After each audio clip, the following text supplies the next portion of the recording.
do teatro, vou estar fazendo um retângulo e depois com um círculo dentro. Olá, gente, bom dia. Muito obrigado. E a gente está muito feliz de estar aqui hoje, podendo contar algumas histórias aí para vocês. Peguei e fiz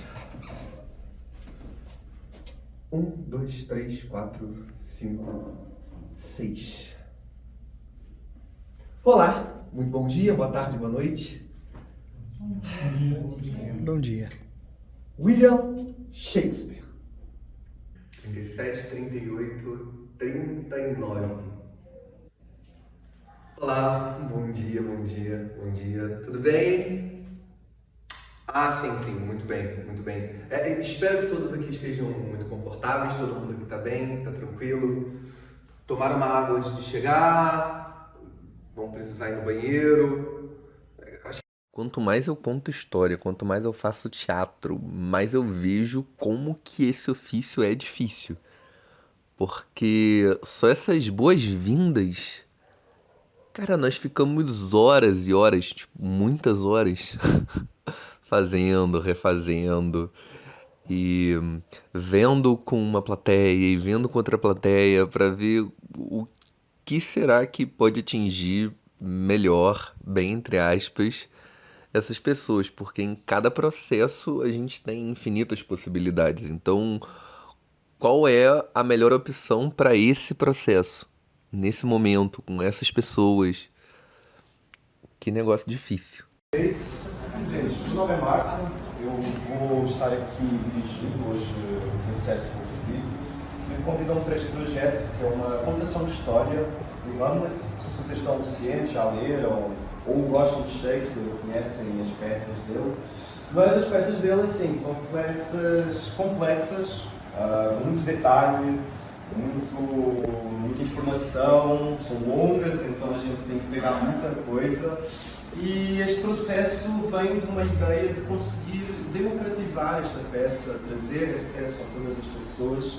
É uma peça que nem todo mundo pega para ler, às vezes as pessoas pegam, ela é confusa, então normalmente quando se tem algum tipo de assistência para conhecer este tipo de trabalho, fica mais fácil para entregarmos este mundo shakespeariano, que é essencial para a construção da história do teatro, ficou muito marcado, temos quase uma estética, um tipo de teatro.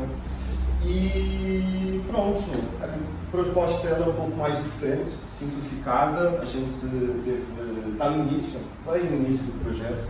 Como vocês podem ver, a gente só fez 3 ensaios, este é o quarto, então vocês vão ver só o início, uma cena muito pequena, está uns 6 minutos.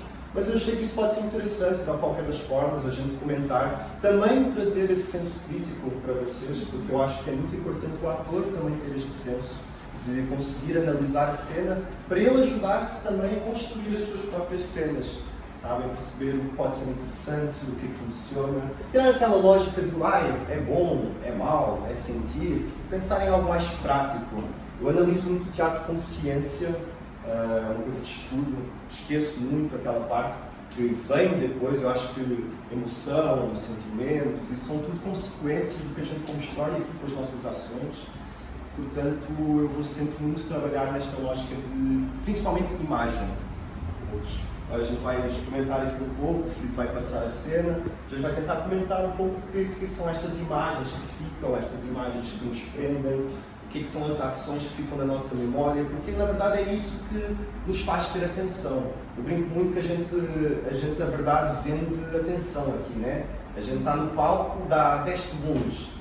A gente tem 10 segundos para contar a história, a pessoa fica presa na gente, só que é isso. Hoje em dia a gente vê que a distração faz parte, né? A gente tem o celular, a gente já acorda, nos distraímos muito facilmente.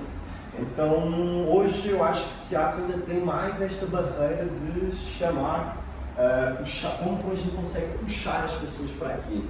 Então, é um trabalho difícil, principalmente para o ator que está aqui pensando em mil e uma coisas, mas também não pode estar pensando em nada. É uma coisa elaborada, demora. Penso muito que o corpo, a gente na verdade constrói um corpo e a partir daí nós ganhamos a verdadeira segurança. A partir daí nós conseguimos nos adequar, adaptar-se para este espaço que, por mais que seja um espaço natural, né, de alguma forma, porque a contação de história é algo do ser humano, desde sempre. A gente batia alguma coisa na parede, esta necessidade de contar histórias é o que acho que nos faz ser, faz o ser humano ter esta coisa única, necessária. Portanto, como é que nós conseguimos elaborar mais isso? Está bem? É muito importante durante o processo a gente conseguir abrir para pessoas de fora do processo assistirem, porque às vezes de tanto a gente ler, estudar sobre o assunto, a gente se fecha em algumas ideias e esquece que as outras pessoas não conhecem tanto quanto a gente daquele assunto, daquela história. Então, eles fazem com que a gente deixe cada vez mais claro tudo que a gente quer fazer, porque às vezes eles não conseguem pescar algumas coisas que a gente está falando, e aí a partir desse toque deles a gente consegue voltar e acertar e ver qual que é a melhor forma de deixar mais clara esse trabalho, ainda mais nesse processo de contação do Hamlet, que foi pensado para chegar em todas as pessoas realmente. E o rei Hamlet levou a vitória. E agora, o filho do rei Fortinbras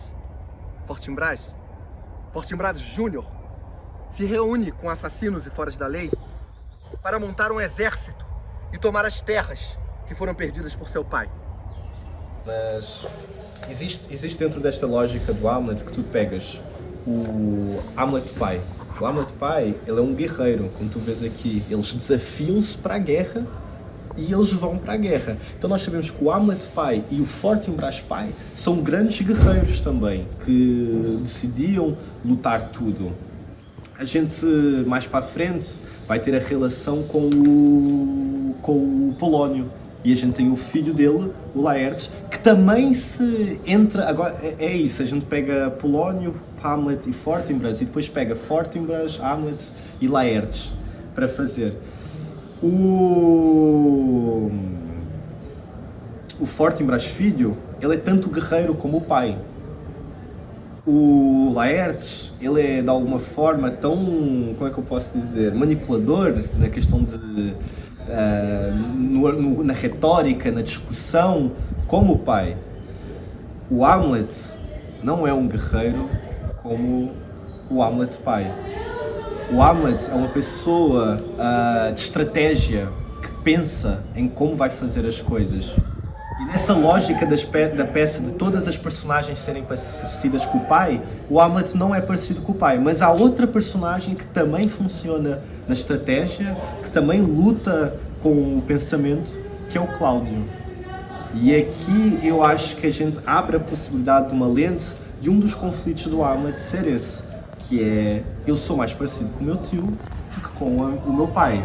O meu tio, que agora está com a minha mãe, só que a peça nunca nos deixa clara há quanto tempo eles estão juntos. A possibilidade de que talvez o Cláudio seja o pai do Hamlet também é possível. E aí tu entras abres a possibilidade de ter um novo conflito com esta personagem, porque ela não só está olhando para o Cláudio como usurpador, mas também está olhando para ele como possível traidor, tipo, dentro da família, tipo, há anos, há tempos e tempos e tempos. Então, se calhar, aí está uma lente que a gente pode trabalhar também para uma possível forma de contar a história, uma possível forma de aproximar as pessoas em relação a estas personagens. O príncipe Hamlet começa a questionar este amor entre Gertrudes e Cláudio. Há quanto tempo estes dois estão juntos? Quando foi que esse amor despertou? Será que o rei Hamlet só usava uma coroa ou também tinha outra? Só que com 2 chifres bem grandes. Eu olho muito para a Dinamarca e eu olho para a Dinamarca muito como um mundo. E eu penso na Dinamarca como um mundo, e eu penso muito que o Hamlet, ele vem aqui salvar a Dinamarca, mas o que eu penso que é a motivação dele é quase como o Hamlet quer salvar o mundo, e essa é a missão dele. A missão dele é salvar o mundo, é acabar com a corrupção, acabar com o que ele diz que fede e restaurar a ordem, que ele identifica que não, esta é a minha ordem, eu acho que a ordem é assim, as coisas têm que ser feitas desta maneira. Isto porquê? Porque nós olhamos para o texto e é muito mais fácil a gente cair na lógica de ele está triste porque ele não herdou o reino que ele deveria herdar, né? É muito mais lógico, não é que é lógico a gente ir por ele, é lógico ser o tio só querer o poder para ele, mas as respostas aqui elas não são muito lógicas, né? Tipo, para além da vingança, que é o que o Hamlet está procurando mesmo, é uma vingança, mas ele opta outras estratégias, tipo, ele usa uma estratégia que é a estratégia mais foda que uma personagem usa nas peças, para mim, que é ele faz um espetáculo. Ele usa o teatro como ferramenta para conseguir atingir uma reação que ele queira. Então isto tudo já nos sei lá, começa-nos a aproximar-nos desta história, não só com a lente de que estou no reino da Dinamarca, estou lidando com a corte, e sim como a condição humana. Porque a questão é, porquê que este texto passam-se 500 anos assim e tu ainda estás a lê-lo? Estás aqui a querer lê-lo, tipo, porquê que tu ainda te identificas com o Hamlet? Todo mundo lê o Hamlet e todo mundo se identifica com o Hamlet no final do dia. Então há aqui uma coisa que é uma condição humana, muito mais para além de tempo, para além de época, é condição humana. E se calhar isso é o interessante do Shakespeare. Essas personagens humanas que nós olhamos e percebes que as angústias delas, elas vivem com os nossos seres. E se calhar isso são os autores modernistas que nós ainda nos identificamos, que atravessam os tempos. Mas a pergunta é, se o rei morreu, quem vai assumir o trono? Sala do trono, Elsinore. É a coroação do novo rei da Dinamarca e ele está prestes a fazer Sala do trono, Elsinore. É a coroação do novo rei da Dinamarca e ele está prestes a fazer um discurso numa reunião da corte. Entra Cláudia. Embora a dor da morte do rei Hamlet ainda esteja fresca na nossa cabeça e corações, precisamos ter forças em honra à sua memória e não podemos nos distrair, pois a guerra nos chama. Para isso, junto à minha antiga irmã e agora rainha, tomaremos muito cuidado com esta situação. Antiga irmã. Como sabem, o jovem Fortinbras quer se aproveitar deste momento frágil do reino para conquistar o que seu pai perdeu por lei para meu falecido irmão, o rei Hamlet. Irmão falecido. Para resolver esta questão, mandarei uma carta ao rei da Noruega, o tio do jovem Fortinbras, que infelizmente não está à parte das rebeldias do sobrinho. Calma aí, pera. Agora ficou um pouco confuso. Ator pega o quadro. Então, este é o pai deste, que é sobrinho deste, que agora é casada com esta, que é mãe deste, e este é sobrinho deste, que é irmão deste. Ok. E agora, Laerte, soube que tens um pedido ao rei. Que desejas? Laerte? Sim, o rival de Hamlet. Ele quer retornar à França. E seu pai aprova isso? Sim, o pai dele aprova isso. O pai de Laerte é o conselheiro do rei, Polônio, aclamado pelos sábios conselhos. E agora, Hamlet, meu sobrinho e meu filho? Agora ficou estranho.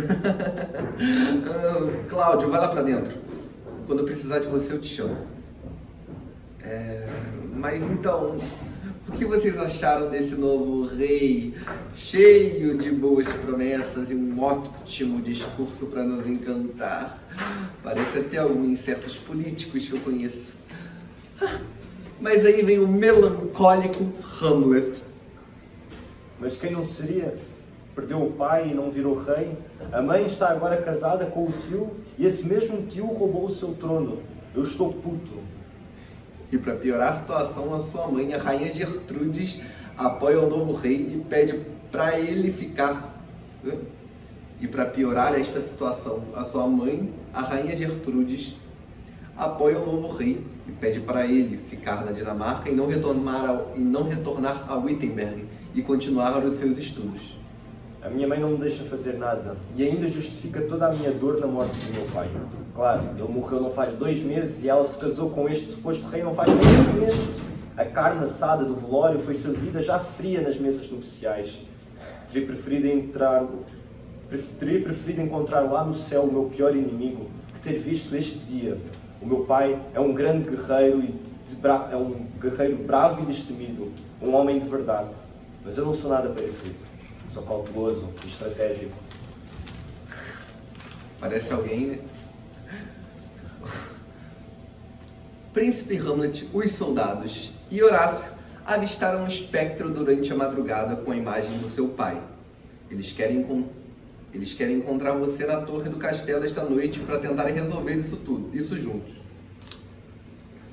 Hamlet sabe.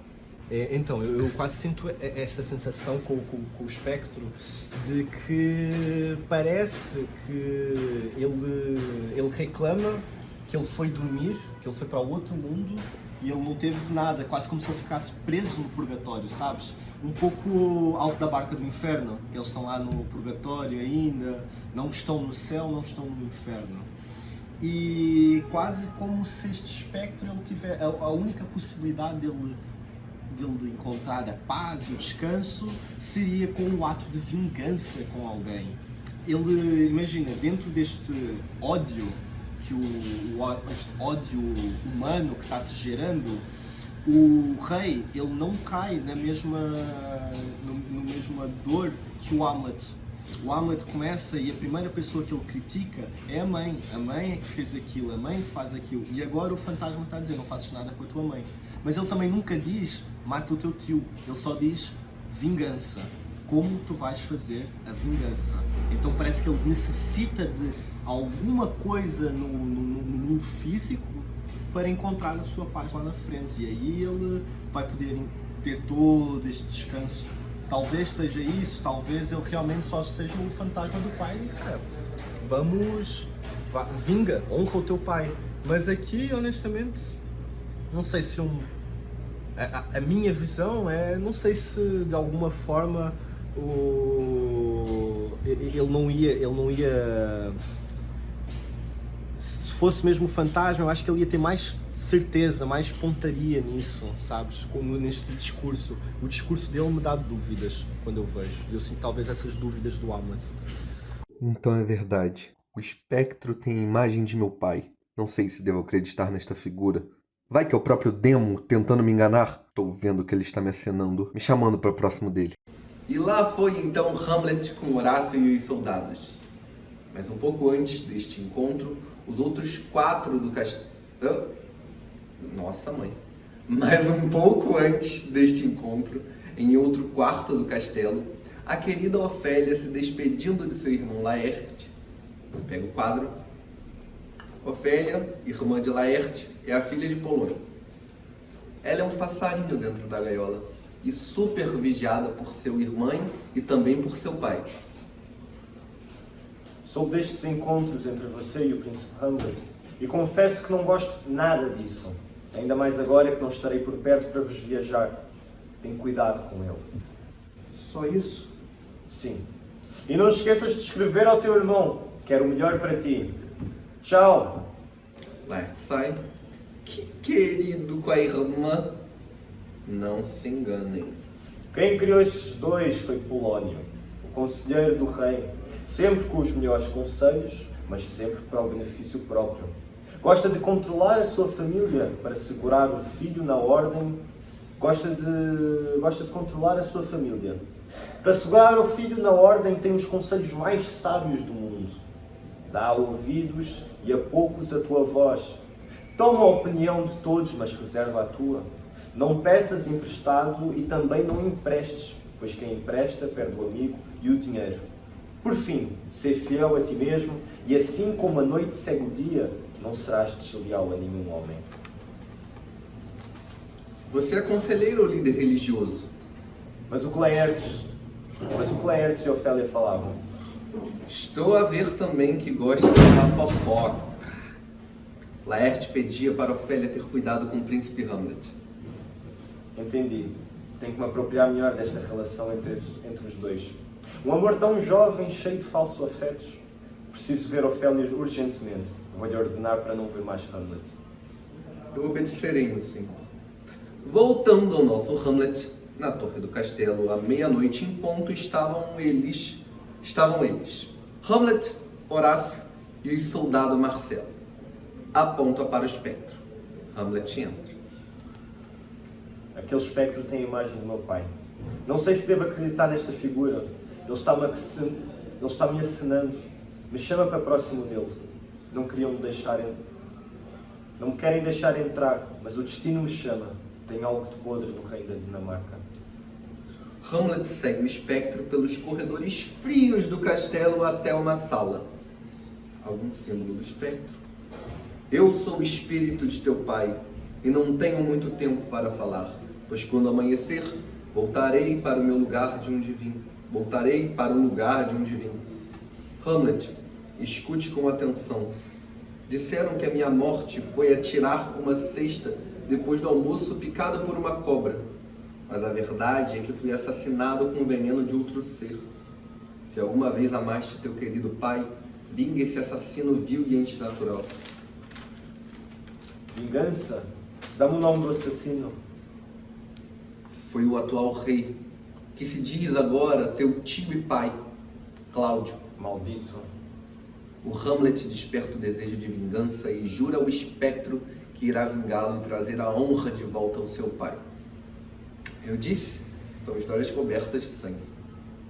Hamlet faz então. E o... Hamlet faz Horácio e o soldado Marcelo jurarem que nada viram naquela noite e que não estranham seu novo comportamento. Hamlet planeja como irá derrubar o tio. E o seu plano começa em fazer-se de louco para todos do reino e ninguém desconfiar das suas verdadeiras intenções.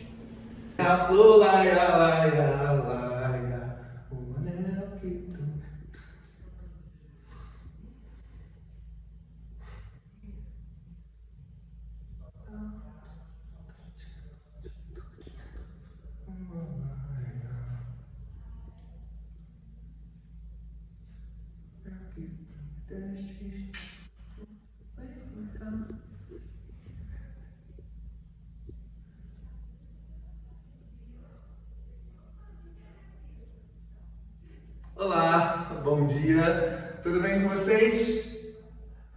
Todos aí confortáveis, todo mundo bebeu água, todo mundo foi ao banheiro. Antes de começar a contar essa história que nos acompanha há séculos, eu quero falar para vocês sobre um certo escritor inglês. Um pouco famoso que eu acho que as 47 pessoas que estão aqui já ouviram falar pelo menos uma vez. Preciso falar para vocês sobre um famoso escritor inglês que todo mundo já ouviu falar pelo menos uma vez. Ele é muito conhecido por suas longas histórias, como heróis nem tão heróicos assim, e com finais repletos de sangue, com diálogos pouco complexos e fáceis de interpretar.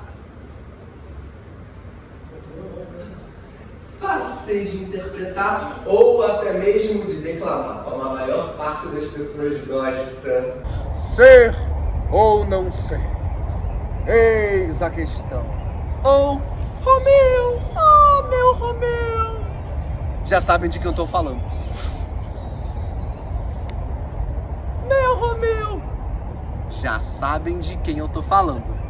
E até de declamar como a maioria das pessoas faz. Como ser ou não ser, eis a questão. Ou Romeu, oh Romeu. Agora eu acho que vocês já sabem, né? Ele mesmo, William Shakespeare, o cara da literatura inglesa. Ele que escreveu 154 sonetos, 4 poemas, sendo 2 narrativos e 38 peças, fora todo o material que foi perdido. E eu não posso esquecer de dizer para vocês que ele também foi um dos caras que mais contribuiu com a criação de palavras na língua inglesa. cerca de 1.400. Aí, ó. Eu perdi eu aqui podia ter ficado muito mais enfeitiçado. Mas essa parte me faltou depois, eu senti. Essa coisa do 1.300, aterrou, subiu. Eu acho que é um pouco. Teve uma expressão muito legal nas primeiras vezes. Gente, Segurar um pouco. Eu acho que a gente tá buscando um pouquinho disso nessa hora, né? Que ele tirou o prêmio de subir meio que. Cara, é foda. Sem precisar falar nada ou fazer algum gesto, mas. Não, e é muito legal porque antes disso são muitas informações, né? Tantos números, não sei o que, não sei o que. Aí fica aquele silêncio assim, tipo, porra, cara. aí aterrou, quando sobe, trouxe a subiu, aquele rosto de. Aí o que ela tá falando, nas primeiras vezes você fez, e aí agora no final ficou um pouco. Isso, eu senti falta. Você sentiu também? Interessante isso. Foi uma das questões que nós começámos a comentar muito com esse narrador. Porque nós fomos experimentando e como ele vai estar sempre colando com outros personagens, acaba-se que necessita-se de uma personalidade para este narrador. E é interessante estarem a começar a trazer, olha, eu estou a sentir algo mais bufão aqui, porque é realmente esse lugar que nós queremos encontrar. Estava comentando isso com o Filipe. Quem é este narrador? Até porque ele sabe a história, ele participa da história, mas ele também meio que julga um pouco a história, ele comenta. Então não dá para ele simplesmente ser só, estou aqui dizendo umas coisas. Ele inevitavelmente tem uma personalidade mesmo. E que bom que nós estamos a começar aqui a chegar nisso para mais para a frente nós construirmos essa personalidade do narrador. Acho que realmente o Buffon vai ser acho que está se marcando a mais forte daqui. Acho que o Filipe também está nos trazendo muito mais esses elementos para jogar, que é muito interessante. Eu acho que é esta sensação de... Porque, pensar, Hamlet tem um monte por aí, mas o que é que faz pensar que o meu Hamlet é o meu Hamlet? E às vezes ao início é uma pergunta difícil, porque aí a gente quer começar a elaborar muito, mas talvez essas pequenas coisas mais sutis de cada um acrescentar é o que faz ser este Hamlet único. Gosto de pensar muito nisso. Às vezes nós não pensamos que é único, nós estamos a fazer, mas é isso. As personagens que eu vou fazer são únicas porque só eu estou fazendo, as personagens que o Filipe fizer são únicas porque é o Filipe que está fazendo, e assim diante com todo mundo. Então, que bom que estamos conseguindo trazer esta dúvida. Eu gosto de pensar que ensaios eles também são muito legais para isso, para jogar as dúvidas, para nós conseguirmos descobrir como responder, porque se nós não conseguimos responder nada, depois é aquela coisa, vamos convidar pessoas para assistirem que também vão ter dúvidas que também sabemos responder. E aí é complicado, aí também como a gente está fazendo está roubando um pouco a lógica de como usar deste lugar. O homem que morreu no dia em que nasceu. Obviamente não morreu exatamente no mesmo dia em que nasceu, mas alguns anos depois. Shakespeare, que nasceu em 23 de abril de 1564 e morreu em 23 de abril de 1616. Então eu quero desconstruir um pouco para vocês a história do Hamlet, já que é uma história de 4 horas e dificilmente alguém vai parar, tanto no teatro quanto na rua, para escutar uma história tão longa. Eu já venho dizer que meu nome aqui é Felipe Batista e também não quero que vocês achem que esse é o melhor espetáculo da vida de vocês, porque aqui eu, humilde artista saltimbanco, contando a história do maior dramaturgo do mundo, talvez sendo a sua maior história. Para quem não sabe, Hamlet era o filho de William Shakespeare. Então eu parei para analisar. O cara teve um filho, chamado Hamlet, que morreu quando criança, e fez uma peça chamada Hamlet, que pode ser talvez a sua maior obra. Tenho certeza que ele depositou nessa história toda a energia que ele tinha na sua vida.